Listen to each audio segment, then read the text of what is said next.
Hi friends, എല്ലാവർക്കും സുഖമാണല്ലോ. എല്ലാവർക്കും സുഖമെന്ന് വിശ്വസിക്കുന്നു. ഇന്ന് നമുക്ക് റവ വെച്ചിട്ട് സിമ്പിളായിട്ട് ഒരു ചപ്പാത്തി ഉണ്ടാക്കാം കേട്ടോ. ഭയങ്കര ടേസ്റ്റി ആയിട്ടുള്ള സംഭവം. അപ്പോൾ നമുക്കത് എങ്ങനെ ഉണ്ടാക്കുന്നതെന്ന് നോക്കാം. അതിന് മുമ്പായിട്ട് എൻ്റെ കൂട്ടുകാർ ആദ്യമായിട്ടാണ് എൻ്റെ വീഡിയോ ചാനൽ കാണുന്നതെന്നുണ്ടെങ്കിൽ പ്ലീസ് എല്ലാവരും ചാനൽ സബ്സ്ക്രൈബ് ചെയ്യണം കേട്ടോ. സബ്സ്ക്രൈബ് ചെയ്യണം. അതുപോലെ തന്നെ ബെല്ലൈക്കും പ്രസ് ചെയ്തിട്ട് ഓളന്ന് കൊടുത്താലേ ഞാൻ ഡെയിലി ഇടുന്ന വീഡിയോ നോട്ടിഫിക്കേഷൻ കിട്ടത്തുള്ളൂ. അപ്പോൾ നമുക്കത് എങ്ങനെ ഉണ്ടാക്കുന്നത്, അതിൽ വേണ്ടുന്ന സാധനങ്ങൾ എന്തൊക്കെയാണെന്ന് നോക്കാം. അതിനുവേണ്ടി പാൻ ചൂടാക്കാൻ വെച്ച് ഇതിലേക്ക് 1 ടേബിൾ സ്പൂൺ ബട്ടർ ഇട്ട് കൊടുക്കാം. ബട്ടർ മെൽറ്റ് ആകുമ്പോൾ ഇതിലേക്ക് 1 കപ്പ് റവ. ഞാൻ ചെറിയ റവയാണ് എടുത്തേക്കുന്നത്. ഇനി ഈ റവ ബട്ടറിൽ കിടന്ന് നന്നായിട്ടൊന്ന് ഫ്രൈ ആവണം.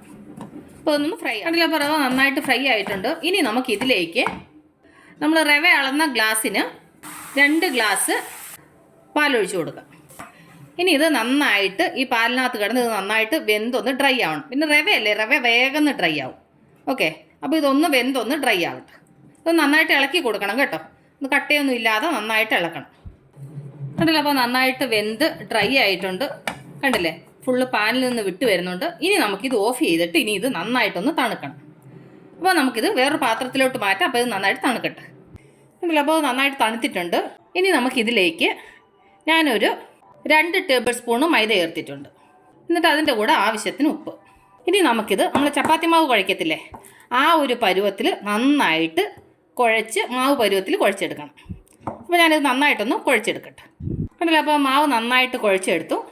ഇനി നമുക്കിതിൽ നിന്ന് നമ്മൾ ചപ്പാത്തി മാവിന് എടുക്കത്തില്ലേ, അതേപോലെ ഒരു മീഡിയം ബോൾ എടുക്കുക. എന്നിട്ട് നന്നായിട്ട് ഉരുട്ടുക. കണ്ടില്ലേ, ഇതുപോലെ. നിങ്ങൾ മാവ് മിക്സ് ചെയ്യുന്ന സമയത്ത് നിങ്ങൾക്ക് ഇച്ചിരി ഒരു വെള്ളം പോലെ തോന്നുമെങ്കിൽ ഒരല്പം ഗോതമ്പ് പൊടിയോ മൈദയോ നിങ്ങൾ അധികം ചേർത്താൽ മതി. ഓക്കെ, അപ്പോൾ ഇതുപോലെ ഉരുട്ടിയെടുത്തു. ഇനി ഇത് നമുക്കൊരല്പം മാവ് എതറിയിട്ട് ഇതിൻ്റെ മുകളിലോട്ട് വെച്ചിട്ട് നന്നായിട്ട് പരത്തിയെടുക്കാം. നമ്മൾ ചപ്പാത്തി പരത്തുന്നത് പോലെ. ഇതിലപ്പോൾ അത് നന്നായിട്ട് നൈസായിട്ട് പരത്തി. ഇനി എന്നാ ചെയ്യണമെന്ന് വെച്ചാൽ ഇതുപോലെ ഒരു റൗണ്ടായിട്ടുള്ളൊരു പാത്രം എടുത്തിട്ട് ഇങ്ങനെ കട്ട് ചെയ്യണം. കണ്ടില്ലേ, നിങ്ങളുടെ വെച്ചിട്ട് വലിയ പാത്രം ഉണ്ടെങ്കിൽ വലിയ പാത്രം എടുക്കണം കേട്ടോ. എൻ്റെ അടുത്ത് ഉള്ള റൗണ്ട് പാത്രം എന്താ പറയുക, ഈ ഒരു വലിപ്പത്തിലുള്ളതേ ഉള്ളായിരുന്നു. അതുകൊണ്ടാണ് ഈ പാത്രം എടുത്തത്.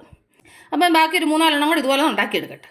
അപ്പോൾ ഞാനൊരു 3-4 എണ്ണം ഇതുപോലെ പരത്തിയെടുത്ത് സിമ്പിളായിട്ട് ചെയ്യാൻ പറ്റും കേട്ടോ. അത് ഈ പാടൊന്നുമില്ല, ഭയങ്കര ടേസ്റ്റി ആയിട്ടുള്ള സംഭവമാണ്. അപ്പോൾ ഇനി നമുക്കിത് ഫ്രൈ ചെയ്യണം. അതിന് വേണ്ടി ഞാൻ സ്റ്റൗ എത്തിച്ച് പാൻ അടപ്പ വെക്കട്ടെ. അപ്പോൾ പാൻ അടപ്പ വെച്ച് പാൻ നന്നായി ചൂടായി ഇതിലേക്ക് ഇതൊരെണ്ണം ഇട്ട് കൊടുക്കാം. അത് എൻ്റെ ഒരു സൈഡ് ഒന്ന് ഫ്രൈ ആവണം. എന്നിട്ട് നമുക്ക് തിരിച്ചിട്ട് കൊടുക്കാം. ഇനി നമുക്കത് തിരിച്ചിട്ട് കൊടുക്കാം. 2 സൈഡും ഒന്ന് വെന്ത് കഴിഞ്ഞിട്ട് അത് കഴിഞ്ഞിട്ട് വേണം ഇതിലേക്ക് നെയ്യോ എണ്ണയോ തൂത്ത് കൊടുക്കാൻ കേട്ടോ. ഞാനിതിൻ്റെ മുകളിലേക്ക് ഇപ്പോൾ ഇച്ചിരി നെയ്യാണ് തൂത്ത് കൊടുക്കുന്നത്.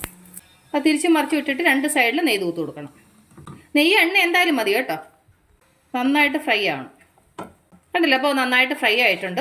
അപ്പോൾ ഞാനിത് സെർവിങ് പ്ലേറ്റിലോട്ട് മാറ്റിയിട്ട് ബാക്കി ഇതുപോലെ ഫ്രൈ ചെയ്തെടുക്കട്ടെ.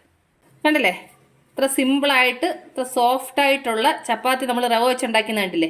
അപ്പോൾ എൻ്റെ കൂട്ടുകാർക്ക് ഞാൻ നിങ്ങളുമായിട്ട് ഷെയർ ചെയ്ത ഈ റവ ചപ്പാത്തി റെസിപ്പി നിങ്ങൾക്ക് എല്ലാവർക്കും ഇഷ്ടപ്പെട്ടാണെന്ന് വിശ്വസിക്കുന്നു. നിങ്ങളെല്ലാവരും ട്രൈ ചെയ്യണം കേട്ടോ. നിങ്ങളെല്ലാവരും ട്രൈ ചെയ്ത് നിങ്ങൾക്ക് ഇഷ്ടപ്പെട്ടാൽ നിങ്ങളുടെ ഫ്രണ്ട്സിന് ഷെയർ ചെയ്യുക, ലൈക്ക് ചെയ്യുക, വാല്യുബിൾ കമൻറ്റ്സ് ഇടുക.